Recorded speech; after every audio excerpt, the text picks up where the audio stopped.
Cops caught me and Killian one time. I don't know what age I was, 10 or 12. They caught us all the time, of course, but this one time we weren't even doing nothing. And they brought us home and Stacey was there and they goes, "Are you the mother of these juveniles what were caught throwing rocks at traffic?" And Stacey was zonked and she goes, "Yeah." And the cops asked her if she was alright, and she stood there with her open white eyes while the police waited for an answer at the door, and me and Killian got the dagger from under our mum's bed and a packet of juicy fruits from the kitchen. And when we got back outside, the cops were gone, but Stacey was still standing there with her mouth open and the front door open, looking at the inside of the back of her head. She done that a lot. I know the feeling, in fairness. That time while I'm on it, we weren't even throwing rocks at the cars, like I said. We were on the bridge looking at the cars. We never had no rocks that day. There was none there, so most we done was spitting.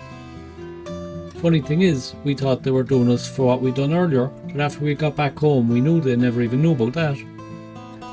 We were exploring down by the river earlier, see, catching thorneels, and we climbed over a wall where the fence was broken on top, and we were up on a roof, up high like, and we could see down into the quarry at all the lorries, and I was spotting them for ages, and Killian was after finding a spot in the roof in the corner where the felt was loose, and we could see nothing inside. It was all dark, so he lowered me in and then left go, and I fell a bit but not too far, and I still couldn't see nothing, and there was no light switch, so Killian dropped down too, and the only thing we could both see for ages was the hole where we came in.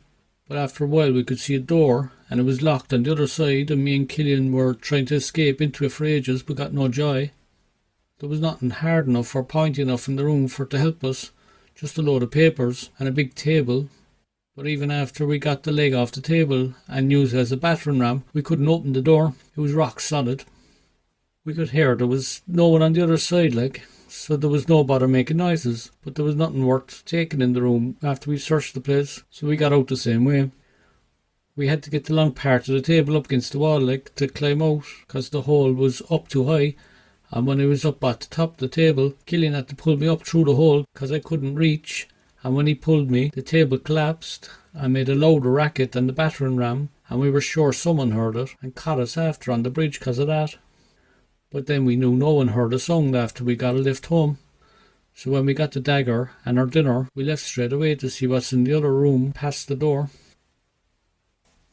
A buddy of Killian's died a few years before that, now I think of it. They were out with an older fella one night. Killian, Shazzer and Willa was the older fella. They were up on the roofs by the Mercy Hospital, Killian was telling me. Willa goes to Shazzer, "Willa, come on, I'll drop you down in there in the dark, and you turn on the light when you get there, and we'll see what's in there then." Shazzer goes, "Alright," and Willa drops him in, but the drop went out for miles. I think it was like 100 foot, and Shazzer died from it. That can happen too, like. The dagger was an ancient one our mam brought home one night. She told us she got it from ancient Egypt or off the old IRA. The handle was bigger than a big hand. I'd say Con's hand would have easily fit the handle, but just about. The blade was around 2 times the length of the handle. It was big enough and just the right size, I'd say, to be a good one. She got Butcher Murphy to sharpen it for her, my mam. He was alright like Butcher. He was called that because he worked in a restaurant. He went to school with my mam and he offered her 50 quid or 100 for it straight out, and she said nah, but he sharpened it for her anyway, and you could cut anything with it. I'd say you'd stab someone if you just dropped it and they were underneath, Killian says when he saw it. Wasn't far wrong either, I'd say. We stuck it in the wall in the bedroom, no bother, even before it was sharpened, and you could pull it down and make a rip in the wall easy enough and all. After it was sharpened, she wouldn't let us touch it, but hid it under the bed at least 2 nights and 2 days. Then we needed it for the door, so we had to take it. It had its own holster too, so Killian strapped that on, and we went down the road, and Killian had a kind of a limp when he walked with it, so I was going faster, and when I got to the shop there was about 4 fellas come out, who were about 5 years older than me, and much bigger, and I said, "Here, do you want to fight?" I was mad in them days, fight anyone. And the lads were looking at me and only laughing, and one of them goes, "Who do you want to fight?" And I goes, "The lot of you like," and they broke their arses again at that.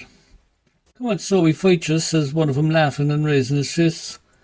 And I goes, "It's not me at all, it's my brother." And Killian limps up and pulled out the big dagger, and the fellas all legged it faster than a rabbit at the races. Killian shouted at him with the dagger in the air, but I'd say they didn't even hear it. They were faster than the sound barrier. We couldn't get up on the roof where the room was till later on, because there were men working on it out in the road by the river when we got there, and they'd have seen us, so it was nearly dark when we getting back in there. Before that though, we stuck around by the river or thereabouts and met some other fellas fishing who were alright, and Killian showed them the dagger, and one of them caught a fish after a while, and Killian said he'd chop it up for him, and then he chopped it, cut through the fish no bother. He done 5 pieces, and I got the bit with the eyeballs for my piece, and Killian made the fish talk when he squeezed the side of his head, and we all broke our arses at that. It was like the fish was talking, but Killian done it. Then he chopped his own parts smaller and smaller, and the dagger could easy cut it all, so I said do mine, and he done that, and even the mouth sliced easy, and he left the eyeballs to last, but that was disgusting. One chop of the first eyeball and it just gooed out soft like. He used the back of the blade on the second eyeball, and it was a small pop sound, and it made a kind of a splash. That one was better. The dagger done it all no bother though, and the other fellas all wanted to see their pieces be chopped too. One fella wanted to chop his own bit up, and Killian left him do it too. That was some dagger. Later on, after the fellas moved on and the workers left, the two of us climbed up onto the roof, and there was no bother getting back into the room, but the light coming in from the hole was darker, and we dug the dagger into the wall by the door, the wood part, and it took Killian ages to get through even with the dagger. It was all dark, and we had no matches even, but I could hear him scraping and getting deeper, and after a while the door opened, and we saw it was a big open room past the door, with a bit of light only. You could get an echo off it if you screamed, and there was windows all along one wall, and we could see the outside into the quarry, but we couldn't make out the bottom because the moon put light in the hole, but there was a shadow down the bottom. We were fierce high up even, and we went down the big steps, then down and round into the quarry, round and around and around all the way down to the bottom. We could see where we were going with the stars making it bright, but the big machines were all locked up down the end. After we got the air out of one of the big huge wheels, I found a metal box under the JCB, and Killian got it opened, and there was a small bit of change and a packet of fags and a lighter in it, so we had a smoke on our way back up and said we'd scoot on. But the gate was locked and there was wires at the top, so Killian goes, we'll have to go through the room again. I didn't want to be going back that way, but I didn't bother telling him I was scared, because I wasn't really. But Killian goes, we can use the lighter to see, so I goes, alright.